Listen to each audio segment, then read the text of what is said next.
बबलू सोचता रहा। अचानक उसे एक आइडिया आया। वो अपने दाम कम कर देगा।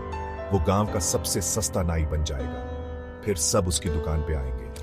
बबलू अपने प्लान से खुश था। उसे पूरा यकीन था कि यह काम करेगा। अगले दिन बबलू ने एक नया बोर्ड लगाया।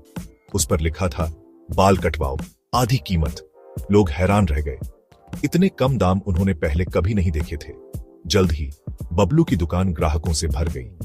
बबलू खुश था। वो खूब पैसा कमा रहा था। पर बबलू लालची भी था। उसे और पैसा चाहिए था। इसलिए उसने अपने ग्राहकों को बेवकूफ बनाने का फैसला किया। उसने कम साबुन और पानी इस्तेमाल करना शुरू कर दिया। वो जल्दी जल्दी बाल काटने लगा, जिससे बाल बेढंगे हो जाते थे। गांव वालों को यह बात समझ आने लगी।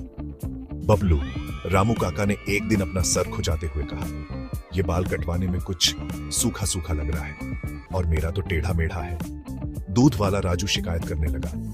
बबलू बस हंसा और बोला, इतने कम दामों में और क्या उम्मीद कर सकते हो। एक दिन बबलू को एक जबरदस्त आइडिया आया। मुझे पता है, उसने सोचा, मैं शेविंग क्रीम में बकरी के बाल मिला दूंगा। बकरी के बाल सस्ते थे और किसी को शेविंग क्रीम में मिले हुए पता भी नहीं चलेगा। वो मन ही मन मुस्कुराया, खुद को बहुत होशियार समझकर। अगली सुबह बबलू ने अपनी दुकान जल्दी खोल दी।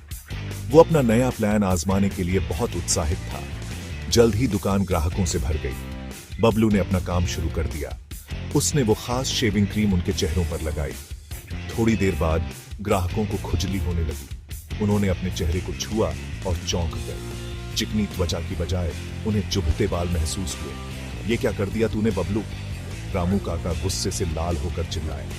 गांव वाले गुस्से से भरे हुए थे। वे दुकान से बाहर निकल गए और कसम खाई कि कभी वापस नहीं आएंगे। बबलू की दुकान खाली हो गई। अब कोई बाल कटवाने नहीं आता था। उसका प्लान फेल हो गया था। बबलू दुखी और शर्मिंदा था। उसे एहसास हुआ कि उसने गलती की है। उसके लालच ने उसके सारे ग्राहक भगा दिए थे। बबलू ने अपनी गलती से सबक सीखा। उसने आधी कीमत वाला बोर्ड हटा दिया। उसने फिर से अच्छा साबुन और पानी इस्तेमाल करना शुरू कर दिया। वो हर ग्राहक के बाल आराम से काटने लगा। धीरे धीरे गांव वाले वापस आने लगे। उन्होंने देखा कि बबलू बदल गया था। बबलू ने फिर कभी अपने ग्राहकों को धोखा देने की कोशिश नहीं की। उसने सीखा कि ईमानदार और दयालु होना अमीर होने से ज्यादा जरूरी है।